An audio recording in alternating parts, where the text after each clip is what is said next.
하이 헬로우 안녕. 우리 어디야? 자, 우리 오늘은 이제 1-2 마지막 시간이죠? 마지막 단어는 통계인데요. 뭐 대표값, 그다음에 산포도, 산점도, 뭐 상관관계 뭐 이런 것들을 공부하는 단원이거든요. 별로 이렇게 복잡한 내용이 있지는 않아요. 뭐 엄청나게 뭐 우리가 고차원적으로 생각해야 되는 원리라든지, 그리고 저번 시간 같은 경우에는 뭐 정다면체 꼭지점의 개수, 모서리 개수 이런 것들 생각하는 것 자체가 생각의 난이도가 조금 높았었잖아요, 그렇죠? 뭐 다각형 같은 경우를 공부했었을 때도 우리가 여러 가지 공식들, 뭐 예를 들어서 대각선을 그을 수 있는 총 개수라든지, 아니면 내각의 크기의 총 합이라든지, 뭐 한 내각의 크기, 정다각형의 한 내각의 크기라든지, 뭐 이런 것들을 공부하는 데 있어서 어느 정도 아이디어가 좀 필요했죠. 근데 여기는 아이디어는 필요가 없어요. 거의 뭐 우리가 고차원적인 생각을 하지는 않아. 다만 뭐를 조금 이제 우리가 포커스를 두고서 공부를 해야 되냐면 여러 가지 용어. 여긴 용어가 진짜 많이 나와요. 대표값, 평균, 중앙값, 최빈값, 산포도, 분산, 표준편차, 산점도, 상관관계, 양의 상관관계, 음의 상관관계 뭐 등등 정말 다양한 것들이 많이 나옵니다. 뭐 얘기 안 한 것들도 진짜 많아요. 그러니까 그런 것들이 쫙 나오는데 그 모든 용어들을 다 이해하고 내가 기억해 둘 거. 그래야 의사소통도 가능하고 문제를 푸는 것도 가능하겠죠. 그래서 이 개념을, 이 바이블을 보면서 하나하나 각각의 개념들이 뭘 의미하는지 다 따지면서 예시도 들어가면서 설명을 좀 드리도록 하겠습니다. 알겠죠? 자, 일단 첫 번째 개념부터 볼까요? 대표값이라고 되어 있는 부분. 대표값. 자, 대표값이라는 것은요, 진짜 말 그대로 대표가 될 수 있는 값을 뜻해요. 우리가 이제 이번 시간에 배우는 건 통계라고 했잖아요. 통계라는 것은 자료나 숫자들을 정리하는 것을 통계라고 합니다. 자료나 숫자들을 정리하는 것을 통계라고 하는데, 정리를 했을 때 이 정리된 숫자들, 이 자료의 값들 중에 뭔가 대표로 할 만한 값이 있을 거 아닙니까? 그렇죠? 뭐 예를 들어서 뭐 우리 반 안에 이제 학생들의 수학 점수의 분포를 조사해 봤더니 뭐 50점, 70점, 60점, 아니 그냥 순서대로 얘기할게. 뭐 50점, 60점, 70점, 70점, 60점, 아니 순서로 얘기하면서 80점, 90점, 50점, 60점, 70점, 70점, 80점, 90점 이렇게 이제 있다고 생각을 한번 해볼게요. 그럼 이 값들 중에서 대표로 할 수 있을 만한 값은 도대체 무엇일까? 뭐 이런 고민들을 좀 해볼 수가 있겠죠. 그렇죠? 50점, 60점, 70점, 70점, 80점, 90점. 뭐를 대표로 할 만할까요? 70점 정도쯤을 대표로 할 만하죠. 그 70점이라는 걸 대표로 할 만한 이유가 뭐야? 라고 했을 때 여러 가지 이유들이 나올 건데, 뭐 중앙에 있는 값이니까요 라든지, 자주 나오는 값이라든지, 아니면은 제가 평균을 구해봤거든요. 근데 평균이 딱 중앙에 있어서 그런지 몰라도 70점이 딱 나오더라고요. 그래서 평균을 구해서 답을 한다든지, 사람마다 그 기준이 각각 다를 겁니다. 근데 그 기준들이 뭐가 더 좋다, 뭐가 더 나쁘다라고 평가할 수는 없을 것 같아요. 그냥 진짜 말 그대로 다 일리가 있는 말들이잖아. 그러한 것들이 대표값으로 고려될 만한 값들일 겁니다. 중앙에 있는 값이라든지, 아니면 평균을 구하는 것이라든지, 아니면 압도적으로 자주 나오는 값이라든지. 그렇죠? 자, 이러한 것들을 우리가 뭐라고 부를 거냐면, 일단 평균은 아시죠? 이건 초등학교 때부터 나왔으니까. 중앙에 있는 값을 우리가 뭐라고 부를 거냐면 중앙에 있는 값이라고 해서 중앙값이라고 할 겁니다. 그 다음에 가장 자주 나온 값을 뭐라고 부를 거냐면 최고의 빈도로 나온 값이라고 해서 최빈값이라고 부를 거예요. 그래서 우리가 대표값으로 할 수 있을 만한 것은 총 3가지가 있습니다. 첫 번째, 그냥 뭐 어느 누구나 다 공감할 수 있는 평균.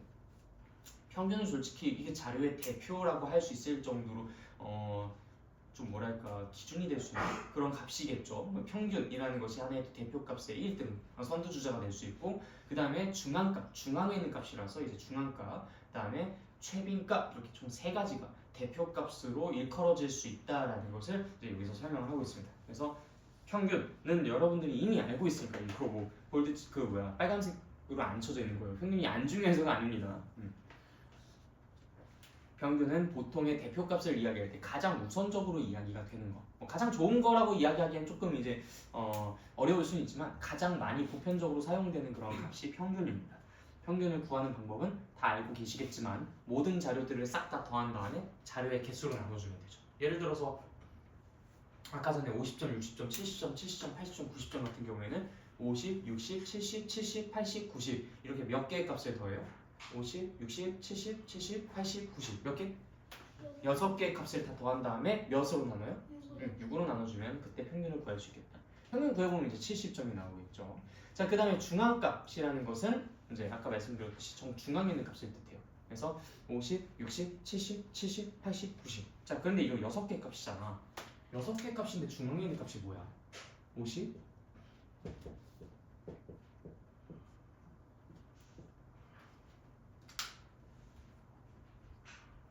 중앙에 있는 값이 뭐지? 72개.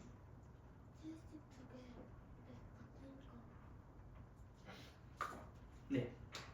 일단 얘네들 선택하면 바보죠, 그죠? 얘네들 어떻게 중앙에 있어? 이렇게 하나씩 하나씩 타고 오는 거야. 짠, 짠, 짠 하면서 원래 가운데 딱 한 놈이 남으면 아주 그냥 완벽하게 그 놈을 중앙값이라고 하면 될 텐데 말이야. 이렇게 딱 두 놈이 남잖아, 그렇지? 이 두 놈이 남으니까 우리가 이때는 어떻게 하려고 하는 거냐면 이 두 놈의 평균을 구합니다. 중앙값에서도 그게 평균이 사용돼요. 이 두 놈의 평균을 구해서 뭐 당연히 이제 여긴 70, 70 두 개가 똑같으니까 이 가운데 있는 값이라고 우리가 고려할 수 있을 만한 게 70 이었기 때문에 이제 이 중앙값을 70이라고 합니다. 그래서 이 중앙값 보시면은 별량의 개수가 홀수이면 정말 말 그대로 한가운데 있는 숫자가 존재하겠죠. 그 한가운데 있는 숫자가 중앙값이 되고요. 만약에 별량의 개수가 짝수야. 여기서 말하는 별량이라는 것은 자료의 값을 뜻해요. 별량의 개수가 짝수야. 그러면은 이렇게 가운데 두 개가 남을 거야. 그럼 이 두 놈의 무엇을 구하면 된다? 평균을 구하면 된다. 알겠죠? 자, 그러면은 이거 한번 해볼까요? 1. 자, 얘는 중앙값이 누구예요? 4예요. 얘는 중앙값이 누굴까요? 2분의 9. 네, 좋아요. 2분의 9. 그러니까 얘네 둘을 평균 내면 되겠죠. 4랑 5의 평균을 내면 2분의 9가 된다. 4.5 이렇게 대답해 주셔도 되겠고요. 자, 그다음 최빈값은 진짜 말 그대로 제일 많이 나오는 값을 선택하면 돼요. 그러다 보니까 우리가 자료를 정리할 때 웬만하면 어떤 순서대로 자료를 정리하는 게 좋겠어? 작은 숫자부터 순서대로 정리를 하면 좀 더 보기가 편하겠죠, 그렇죠? 중앙값을 이야기를 하든 최빈값을 이야기하든 훨씬 더 보기가 편할 겁니다. 그래서 항상 우리가 자료는 언제나 작은 숫자부터 순차적으로 쫙 정리해서 나타내는 것을 습관 들여놓기를 바래요. 자, 밑에는 예시 한번 볼까요? 3, 5, 6, 14, 5, 5, 3, 7. 자, 일단 이렇게 자료가 나와 있어요. 뭐부터 해야 되겠어요? 오케이, 순서대로 정리부터 먼저 해봐. 시작!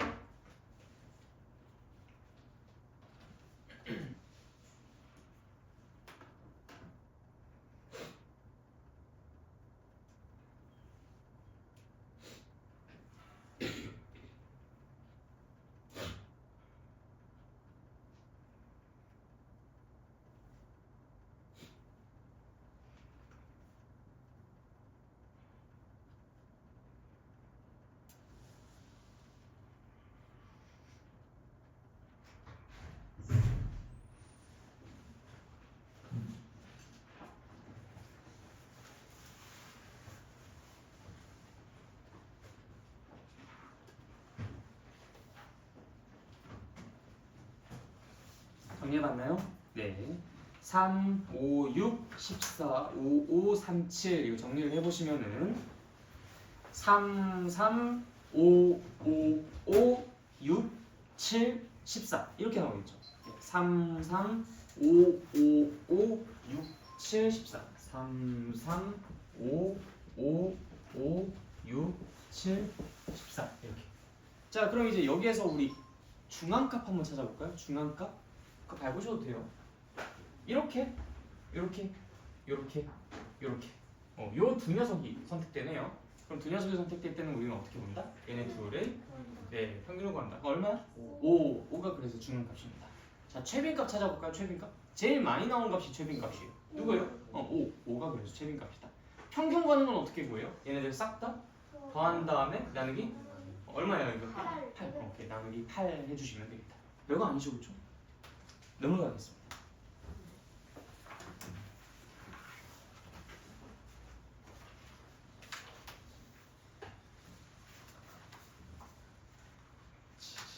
자, 일단 줄기와 잎 그림이에요.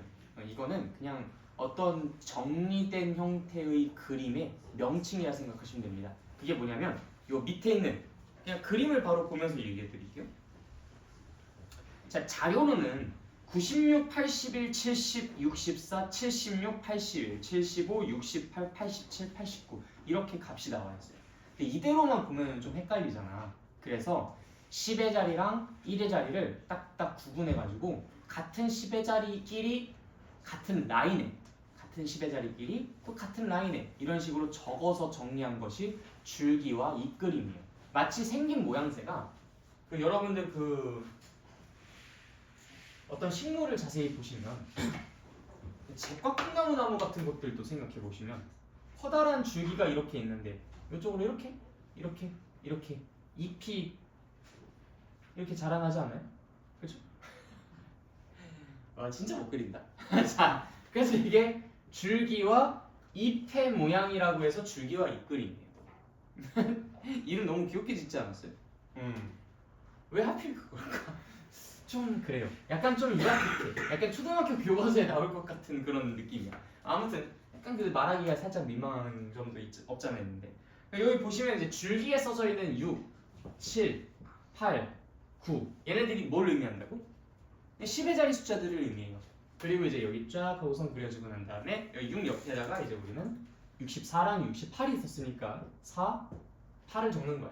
그래서 얘가 의미하는 게 뭐냐? 이건 1의 자리 숫자를 의미하는 건데 그냥 4라는 것만을 의미하는 게 아니라 얘가 지칭하는 숫자는 무엇이다? 64를 의미한다라고 생각하시면 돼요. 물론 얘 자체는 4지만 실제로 이 숫자가 가리키는 자료는 64겠죠. 이 숫자가 가리키는 자료도 68. 뭐 밑에도 똑같은 방법으로 쓰면 되겠죠? 네, 그래서 줄기와 잎그림이라는 것으로 우리가 정리가 된 것을 보고 해석할 수만 있으면 됩니다. 물론 이제 우리가 그 줄기와 잎그림을 만들 수도 있어야 되겠지만요. 이해됐죠? 별거 아니죠, 그렇죠? 넘어가겠습니다. 자, 도수분포표 보도록 할게요. 도수분포표. 자, 이 도수분포표라는 것도 우리가 좀 잘라가지고 봐야 되는데 도수라는 게 뭘까요? 이게 도수라는 게 머리 도자의 머리 숫자인가? 아무튼 뭐 그럴 겁니다. 아니면 개수할 때 숫자인가? 이게 나와있죠? 아니네? 다른 거랑 내가 잘못 착각하나 봐. 여러분들 미안합니다. 이 도수의 한자가 그게 아니네요. 횟수도에다가 수숫자예요. 횟수도에다가 수숫자. 미안해. 다른 개념이랑 착각했나 봐. 그래서 도수라는 것이 무엇이냐면 어떻게 설명하면 좋을까? 그냥 자료값이라고 생각하시면 돼요. 자료값. 자료값 혹은 자료의 개수? 그래, 자료의 개수. 이게 조금 더 적절합니다. 자료의 값 혹은 자료의 개수. 그런 것들이 이제 도수라고 해요. 자, 분포라는 것은 진짜 말 그대로 분포한 상태. 얼마나 어디에 어떻게 퍼져 있는가. 뭐 이런 것들을 이제 나타내는 게 이제 분포죠. 표는 진짜 말 그대로 표. 그래서 자료들이 어디에 얼마나 퍼져 있는지를 나타내는 표를 우리가 도수 분포표라고 이야기를 합니다. 그냥 바로 표를 보고서 이야기를 합시다. 자, 밑으로 촥 시선 내려봅시다.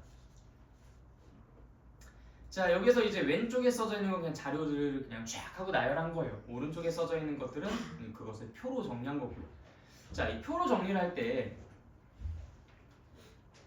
이 표 오른쪽에 써져 있는 게 이제 도수랑 숫자가 써져 있죠. 이게 무슨 얘기냐면 60점 이상과 70점 미만에 속한 그 학생들은 2명이다 라는 소리예요.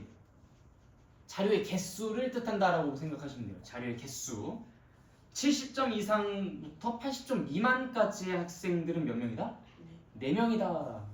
일단 80점 이상 90점 미만인 학생들은 몇 명이다? 3명이다. 일단 90점 이상 100점 미만인 학생들은 몇 명이다? 3명이다. 이런 것들을 나타내는 그런 정보인 거야.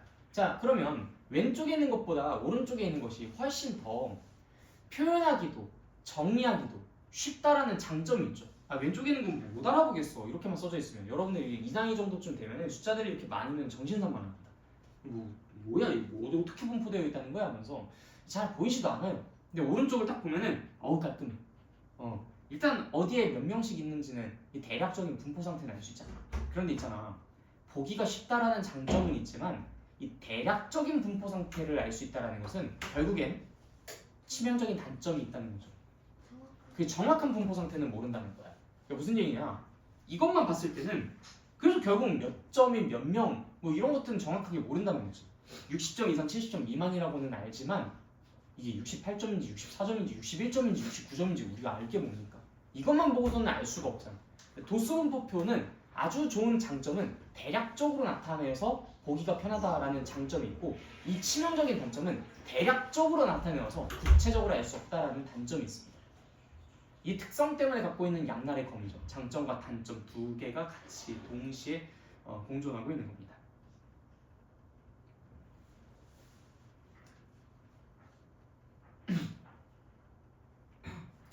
여기서 조금 더 구체적으로 이제 명칭을 조금 설명을 해드릴게요.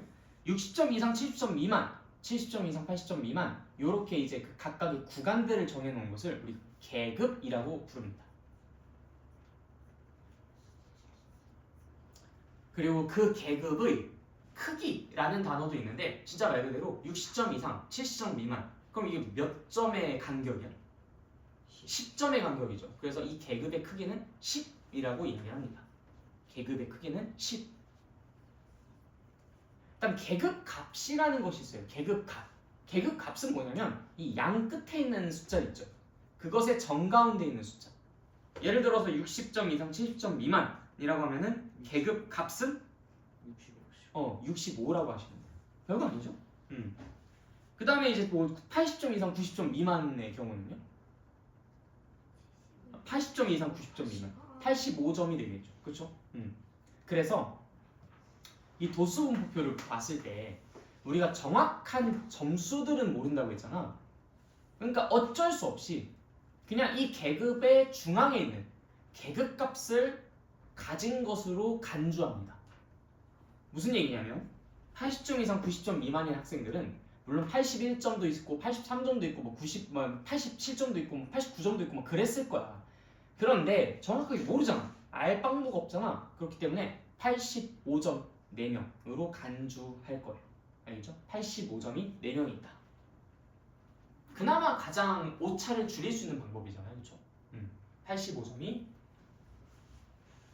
4명이 3명이구나. 3명이 있다. 이런 식으로 말해요. 무슨 말인지 이해됐죠?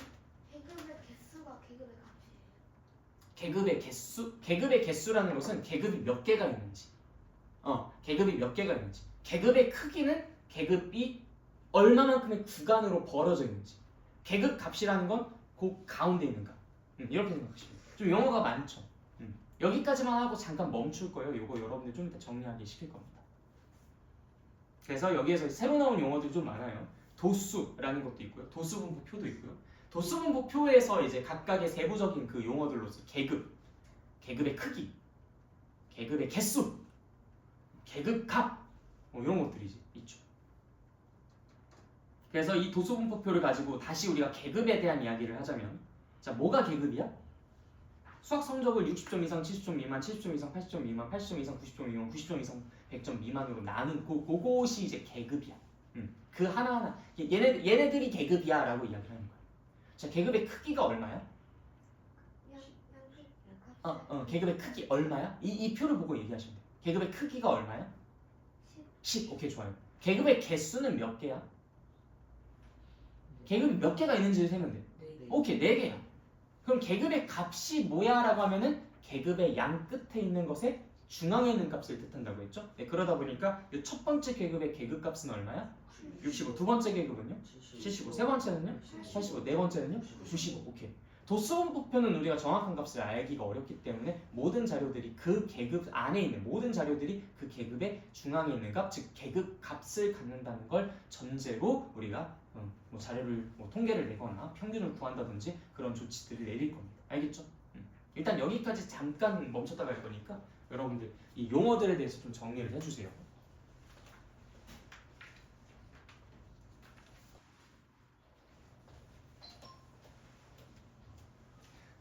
자, 그럼 이제 계속 진행하도록 할게요. 용어 다 정리 잘 되셨죠? 제가 넘어가자. 이번엔 히스토그램입니다. 자, 용어는 영어예요, 영어. 영어다 보니까 그냥 그대로 받아들이시면 됩니다. 히스토그램. 히스토그램이 뭐냐면 막대 그래프라고 생각하시면 돼요. 막대 그래프.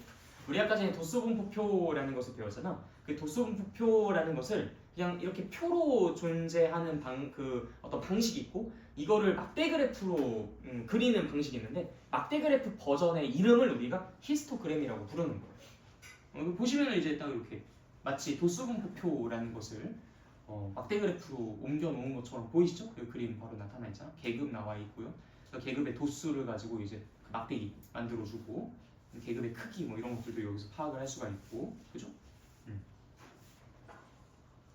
그래서 뭐 히스토그램을 그리는 방법 이런 것들은 딱히 뭐 얘기할 게 없습니다. 그냥 그리면 돼요. 너네들이 그냥 편하게 막대 그래프 그리듯이 그리시면 되고, 다만 이제 여기에서 그거는 좀 얘기를 해볼 필요가 있어.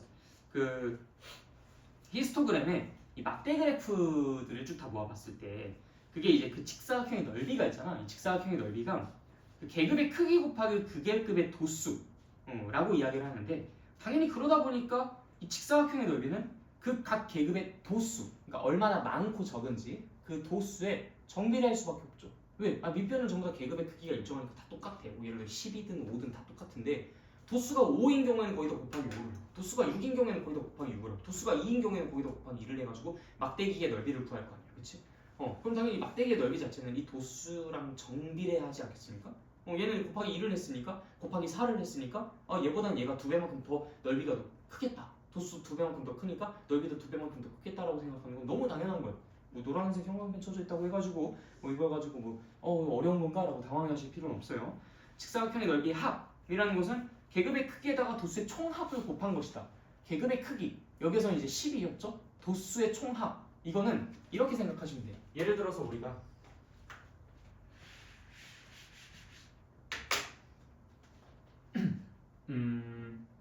계급의 크기가 그냥 10으로 고정되어 있는데, 무조건 계급은 다 똑같아요. 아니 그건 너네들이 설정하는 거예요. 5라고 잡아도 되고 12라고 잡아도 되고 20이라고 잡아도 되고 100이라고 잡아도 되고. 100이라고 잡으면 다 100이어야 되는 거예요. 네 맞아요. 그 계급의 크기는 일정해야 합니다. 네, 좋은 질문. 자, 그래서 이제 계급의 크기가 10으로 고정된 상태에서 지금 여기에서 그 계급의 도수를 가지고 전부 다 내가 그 곱하기 연산을 한번 해볼게. 자, 첫 번째 막대 그래프의 그 막대기의 넓이를 구하는 것은 몇 곱하기 몇이야? 10 곱하기 5죠. 10 곱하기 5. 자, 두 번째는 어때요? 몇 곱하기 몇이야? 10 곱하기 7. 그 다음 세 번째는요? 10. 그 다음 네 번째는요? 10 곱하기 8. 그 다음 다섯 번째는? 10 곱하기 3. 끝났나? 오케이. 딱 여기까지. 우리가 얘네들을 몽땅 다 더하는 것이 그게 막대 그래프의 넓이의 총합이죠. 막대기의 넓이의 총합. 그치? 자, 얘가 뭐일지를 생각해 보세요. 자, 10 곱하기 5의 의미가 뭐지? 10이 5개가 있는 거. 10이 7개가. 10이 12? 12? 그럼 얘네들 싹 다 더하는 것은 10이 5개, 7개, 10개, 8개, 3개만큼 있는 거 라고 얘기할 수 있지 않겠어요? 즉 5, 7, 10, 8, 3을 다 더한 것만큼 10이 있겠구나 라고 생각할 수 있겠지. 그래서 7, 3, 이건 10, 10, 20, 33? 네, 33개만큼 10이 있겠구나. 그래서 넓이는 10 곱하기 33? 330이겠지. 그 내용이 지금 여기 적혀 있는 거야. 직사각형의 넓이의 총합은 계급의 크기에다가 그 계급의 도수를 모두 다 더한 것을 곱해서 만들어지는 결과다. 무슨 말인지 알겠죠? 우리가 여기서 이걸 따로따로 계산해서 더할 수도 있지만 10에다가 얘네들을 다 더한 것을 곱해서 계산할 수도 있다. 너무 당연한 얘기를 그냥 써놓은 거예요. 그래서 이거는 크게 뭐 복잡한 아이디어라든지 그런 것들이 이용되는 게 아니니까 부담 없이 보시면 됩니다. 자, 넘어갈게요. 도수분포 다각형. 이건 더 쉬워. 이건 꺾은선 그래프 버전이야. 자, 여러분들 막대 그래프를 그렸어요. 히스토그램을. 그 다음 히스토그램에 각각의 중앙에는 점을 콩콩콩콩콩 하고 찍습니다. 그 다음에 그 점들을 그냥 이어주면 돼. 그게 꺾은선 그래프. 도수분포 다각형이라고 부릅니다. 알겠죠? 네. 그래서 지금 그림 보시면은 전부 다 이제 그 막대 그래프의 정중앙에 있는 거. 정상의 정중앙에 있는 값에다가 점을 콩콩콩콩콩 다 찍어놨죠. 그럼 얘네들이 그냥 쭉 다 이어버렸죠. 물론 이제 그 가장 양쪽에 도수가 0인 계급이 하나씩 더 있다라고 간주하고 거기에다가 점 찍어서 연결을 시켜버리면 그렇게 해서 다각형이 하나가 만들어질 겁니다. 이게 우리가 그리고자 하는 꺾은선 그래프예요. 무슨 말인지 알겠죠? 네, 이걸 도수분포 다각형이라고 이야기를 하는데, 자, 여러분들이 여기에서 탐구를 하셔야 할 것이 하나가 있습니다. 이건 내가 여러분들에게 도와드릴 것이 아니라 여러분들이 여기 3번 소가로 되어 있는 거 보이세요? 도수분포 다각형의 특징, 그 다음 바이블 포인트, 이 두 개를 연동해 가지고 이 노란색 형광펜 쳐져 있는 이 부분을 원리를 이해해 주시면 됩니다. 지금 얘가 말하는 것은 이 그림 다시 한번 볼게요. 분홍색 막대기의 넓이의 총합과 이 도수분포 다각형으로 둘러싸여져 있는 부분의 넓이가 같다라는 이야기를 하고 있어요. 보면 직관적으로 같아 보입니까? 뭔가 좀 차이가 있을 것 같아 보여요? 네, 이 부분이 왜 넓이가 서로 같을 수밖에 없는지를 여러분들이 탐구를 해보셔야 돼요. 이따가 백지 테스트에 그거를 여러분들이 이해한 대로 적어가지고 제출을 해주셔야 합니다. 근데 바이블 포인트만 잘 읽어보셔도 충분히 여러분들이 이걸 이해를 해볼 수 있어요. 그래서 이거는 내가 뭔가 먹기 좋게 설명해주는 것이 아니라 여러분들이 한번 직접 설명을 보고 이해해보는 방향으로 얘는 미션을 드리도록 하겠습니다. 알겠죠? 네. 그래서 도수분포 다각형에서는 요거 하나만 잘 공부해두시면 될 부분이에요. 자, 넘어갈게요.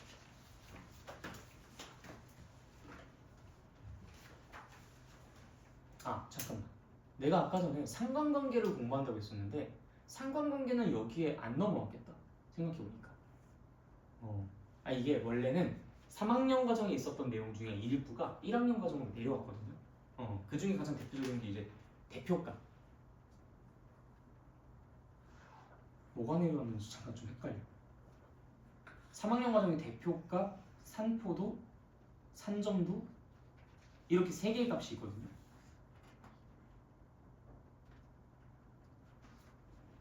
잠깐만 확인해볼게. 아, 대표값만 내려왔구나. 아, 오케이. 잠깐 착각했어. 대표값, 산포도, 산점도. 산점도는 이제 상관관계를 얘기할 때 나오는 내용인데 이 3개의 내용 중에서 이제 난 이제 그 3학년 2학기 과정에서 상당 부분 많이 내려왔다라고 생각을 하고 있었는데 내가 왜 그렇게 착각했는지 모르겠지만 그 중에서 하나만 내려왔습니다. 잠깐 교육 과정을 좀 착각했어요. 그래서 다 다루고 있다 보니까 어디에 있는지 가끔씩 헷갈릴 때가 있어. 이거 어디에 있지? 지금 거의 초등학교 3학년부터 고등학교 3학년까지 계속 수업을 하다 보니까 위치가 헷갈립니다 이제. 자, 아무튼 상대도수를 딱 보자마자 1학년 2학기 거 하면서 이제 갑자기 그 목차가 착 떠오르는 거야. 그러면서 그 분산이랑 산포도 이런 것들이 없을 텐데 해서 갑자기 얘기를 좀 바꿨습니다. 자, 상대도수 볼게요. 상대도수. 자, 상대도수는 그 여러분들이 알고 있는 그 도수. 잠깐만. 여러분들이 잘 알고 있는 도수에 상대라는 말이 붙었어요. 그렇죠? 상대. 상대라는 것이 무슨 말일까? 상대. 상대랑 반대의 개념이 뭐게? 여러분들 아마 알걸요? 여러 번 얘기 들었을지도 몰라요. 상대적으로 그러면 뭔가 상대적으로라는 말이 뭐야? 혹은 또 상대평가 이런 말 들어본 적 있나요? 다시 뭐라? 뭐라는 거? 상대평가. 상대평가. 못 들어봤나요? 평가 중에 종류가 2가지가 있어요. 하나는 상대평가, 하나는 땡땡평가. 들어본 적 있을 텐데. 절대평가. 하나가 상대평가, 하나가 절대평가예요. 이 상대평가가 뭐냐면 너가 상대적으로 어느 위치에 있는지 애들 중에 상대적으로 어느 위치에 있는지 그걸 말해주겠다. 그게 상대평가예요. 그러니까 예를 들어서 내가 80점을 받았다. 이건 중요한 게 아니야. 80점을 받았다는 사실이 중요한 게 아니라 내가 다른 애들에 비해서 어느 위치에 있는지가 중요한 거예요. 80점을 맞고도 전교 1등을 할 수도 있어요. 문제가 엄청나게 어려웠나 보죠. 80점을 맞고 전교 꼴등을 할 수도 있어요. 문제가 엄청 쉬웠나 보죠. 문제가 1 더하기 1은 이딴 것만 나왔나 보죠. 그렇죠? 이런 것만 한 10문제 냈는데 여기에서 이제 80점 맞으면 이거 전교 꼴등 할 만하지. 그러니까 80점이라는 그 사실 자체는 중요한 게 아니다. 이 80점이라도 절대적으로 이제 80점에 위치하고 있기는 하지만 이게 상대적으로 봤을 때는 위에 있을 수도 있고 아래에 있을 수도 있기 때문에 상대평가라는 게 사실 조금 더 공평한 평가라고는 할 수 있겠죠. 남들에 비해서 내가 어느 위치에 있는지를 얘기하는 거니까. 대신 절대평가라는 것은 너가 획득한 그 점수의 절대적인 그 수치를 보겠다라는 거예요. 그러니까 뭐 난이도 있다는 건 뭐 상관없다는 거죠. 그러다 보니까 난이도가 무진장 어려워져서 내가 점수가 뚝 떨어지게 나오면은 불리한 거야 나한테. 그래서 중학교는 절대평가계 상대평가계? 중학교는 무슨 평가계? 절대평가입니다. 그러다 보니까 시험 난이도가 어려워지면은 선생님들한테 자꾸 눈치를 줘요. 왜 이렇게 어렵게 냈냐고. 우리 아이 지금 중학교 절대평가잖아. 솔직히 말하면 그냥 문제 좀 쉽게 내가지고 everybody 그냥 한 90점 이상 딱 맞아버리면 나중에 고등학교 가는 것도 좀 이렇게 그쵸? 뭐 발목 잡히지도 않고 좋을 텐데 말이야. 근데 이제 중학교 선생님들이 이제 그런 고민들이 있죠. 문제를 쉽게 내가지고 이제 이 친구들을 고등학교에 좋게 잘 보내면 그 선생님들이 왜 그걸 안 좋아하겠습니까? 당연히 여러분들이 좋은 일은 선생님들도 다 좋은 일인데 그런데 왜 안 그럴까요? 그렇게 해서 그 쉬운 난이도의 시험에 익숙해져 버리면 어떡해? 너네들이 공부도 안 할 것이고 쉬운 난이도의 시험에 익숙해져 버리면 아무리 좋은 고등학교에 간다 하더라도 고등학교 자퇴하고 나올걸요? 아니면 전학 가겠다고 찡찡거리거나? 그렇기 때문에 중학교 선생님들은 그 기준을 맞출 수밖에 없어요. 절대평가라고 해서 문제가 마냥 쉬워지지는 않아요. 그래서 중학교는 절대평가 이기는 하지만 그래도 문제가 상당히 까다롭다. 기름준 것이죠. 기름준 것이죠. 기름중이 이제 문제가 좀 그래도 까다로운 편으로 좀 유명한데 요즘은 그래도 좀 쉬워졌어요. 한창 때가 정말 어려웠었어. 한창 때가 한 3년 전, 4년 전? 이때는 좀 많이 어려웠었는데 그게 한 4, 5년 정도 좀 지속되다가 요즘은 또 쉬워졌어요. 100점이 많아. 너무 많아. 여기 한번 다니는 애들 중에서 100점이 너무 많아. 너 몇 점이야? 100점이? 100점이 나왔어? 시험 문제 봐봐. 그럴만 했네? 잘했어 근데 하면서 예전에 비해서 많이 쉬워지긴 했죠. 근데 확실히 나는 시험 문제는 어려워야 된다고 봐요. 아니 그 어려운 문제를 잘 봐서 점수를 좋게 맞아서 좋은 고등학교에 가야지만 진짜 거기서 비로소 그 아이가 경쟁력 있게 생존할 수 있잖아. 그치? 아무튼 뭐 얘기하다가 여기까지 왔어. 자, 그 절대평가랑 상대평가가 있는데 절대평가는 정확한 수치 그 아이가 맞은 그 점수를 가지고 이야기하겠다는 거고 상대평가는 이 아이가 상대적으로 어느 위치에 있는가를 보겠다는 거예요. 즉 얘는 비교를 하고 싶다는 거야. 주변이랑 비교를 하고 싶다는 거고 얘는 주변이랑 비교하고 싶지 않고 그냥 딱 그 값 자체만 보겠다는 거예요. 자 그럼 상대 도수라는 얘기는 뭐겠어요? 얘가 다른 것들에 비해서 어느 정도쯤을 차지하고 있느냐를 보겠다는 거예요. 뭐 3명이다 5명이다 이딴 거는 중요한 게 아니야. 전체에 비해서 얘가 얼마만큼 차지하고 있는데 라는 게 중요하다는 거예요. 그래서 비율로서 표현하는 게 상대 도수입니다. 전체 중에 얘의 비율. 자 예를 들어서 전체가 10명이야. 그런데 어떤 특정 계급의 도수가 3명이라고 하자. 그러면은 3은 그냥 도수죠. 하지만 상대 도수는 뭐라고 표현한다? 10분의 3이라고 표현을 할 것이다. 무슨 말인지 이해됐어요? 네. 상대 도수는 뭐로 표현한다? 비율로 표현한다. 뭐에 대한 무엇의 비율? 전체에 대한 부분의 비율. 무슨 말인지 이해됐죠? 오케이, 좋습니다. 자, 그러다 보니까 이 상대 도수는요. 도수를 전부 다 더하면 도수의 총 합계가 나오듯이 상대 도수를 전부 다 더하면 뭐가 나오게? 1. 그렇지. 100%에 해당하는 1이 나올 수밖에 없어요. 그래서 상대 도수는 0과 1 사이에 있는 값으로 존재할 것이고요. 당연히 소수, 분수로 진분수로 존재하니까. 그리고 그들을 모두 다 합쳐보면 너무나 당연하게도 100%에 해당하는 100분의 100, 즉 1이 나올 수밖에 없을 겁니다. 그죠? 그 내용이 이제 여기 적혀 있어요. 상대 도수는 그 계급의 도수에 정비례한다. 당연한 얘기였고요.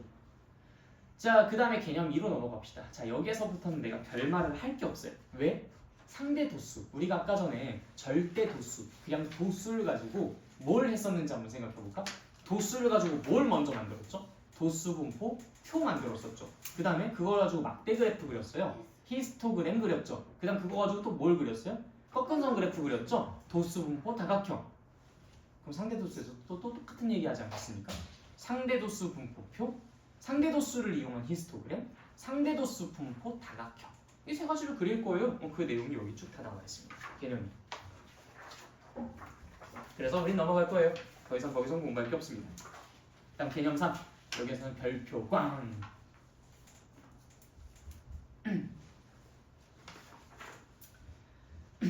도수의 총합이 다른 두 자료의 분포는 우리가 정확히 도수만 가지고 이야기하기에는 조금 곤란한 부분들이 많이 있어요. 자, 예를 들어서 A 학교에서는 100점이 10명이 나왔고요. B학교에서는 100점이 5명이 나왔다고 할게요. 어느 학교가 공부를 더 잘합니까? 같은 시험을 봤어요. 같은 시험을 봤는데 A학교 3명이. A 학교는 10명, B 학교는 5명이 나왔어. 어느 학교가 더 공부를 잘해요? A 학교는 100점이 10명 나왔고 같은 시험을 봤어요. 똑같은 시험을 봤어. 근데 A 학교는 100점이 10명 나왔고 B 학교는 100점이 5명 나왔어요. A 학교가 더 공부를 잘하죠, 그쵸? 틀렸습니다. 이게 딜레마예요. 자, 도수가 많다고 해서 걔네들이 잘하는 건 아니다. 왜냐? 자, A 학교는 학생 수가 무지무지 많은 학교라고 합시다. 예를 들어서 한 5,000명. A 학교의 학생은 5,000명이에요. 5,000명 중에 10명이 100점을 맞은 겁니다. 근데 B 학교는 아주 특수 정예반이야. 전교생이 30명밖에 안 돼. 자, 그러면 30명 중에 5명이 100점 맞은 B 학교랑 5,000명 중에 10명이 100점 맞은 A 학교랑 누가 더 공부를 잘하는 학교예요? 맞아요, B 학교예요. 그러다 보니까 절대적인 도수를 가지고 누가 더 어떻다라는 것을 비교할 수가 있다, 없다? 없다. 그러다 보니까 우리는 뭘 가지고 비교를 할까? 여러분들이 지금 A 학교는 30명밖에, 아니 A 학교는 5,000명이야, B 학교는 30명밖에 없어라고 했을 때 여러분들이 라고 했었던 그 이유는 그들 사이의 비율을 머릿속으로 계산했기 때문이에요. 아, 5,000명 중에 10명이랑 30명 중에 5명은 아, 이거 좀 선 넘었지. 당연히 30명 중에 5명이 더 많잖아. 기본적으로 여러분들 머릿속으로 지금 방금 무슨 계산을 했다는 거예요? 비율 계산을 했다는 거예요. 즉, 그 비율 계산을 했다는 건 뭘 조사했다는 거야? 우리 배웠잖아, 방금. 용어. 4글자. 무슨 도수? 상대도수를 조사했다는 거예요. 상대도수를 조사해봤을 때 100점의 상대도수가 B학교가 압도적으로 높거든. 그래서 B학교를 잘한다라고 얘기를 바꿨잖아요. 그 얘기하고 있는 겁니다. 그래서 두 자료의 도수가 다른 경우에는 우리가 그 자료들을 비교할 때 뭐 가지고 비교를 하는 게 원칙이다? 상대도수를 가지고 비교하는 것이 원칙이다. 일반적인 도수를 가지고 비교하는 것은 부정확한 데이터일 가능성이, 오염된 데이터일 가능성이 매우 높습니다. 그래서 그렇게 비교하는 것은 옳지 않다. 근데 만약에 자료의 개수가 정확하게 동일한 두 집단이라면은 절대적인 도수로 비교를 해도 아무 상관은 없겠죠. 그렇죠? 예를 들어 같은 그룹 내에서 비교를 한다든지 이 그룹과 이 그룹이 똑같이 300명, 300명으로 동일하다든지 그러면은 그때는 뭐 절대 도수로 비교해도 전혀 문제가 안 생길 겁니다. 그렇지만 아까와 같이 도수가 다른 경우에는 우리가 좀 진지하게 그걸 더 깊게 생각해 볼 필요가 있다라는 거. 그거 하나만 주의해 주시면 돼요. 알겠죠? 문제로 많이 출제가 되고 많이 틀리는 부분이니까 꼭 잘 기억해 두시길 바랍니다. 여기까지. 어때? 진짜 짧게 끝났죠? 뭐 질문할 거 있나요 혹시?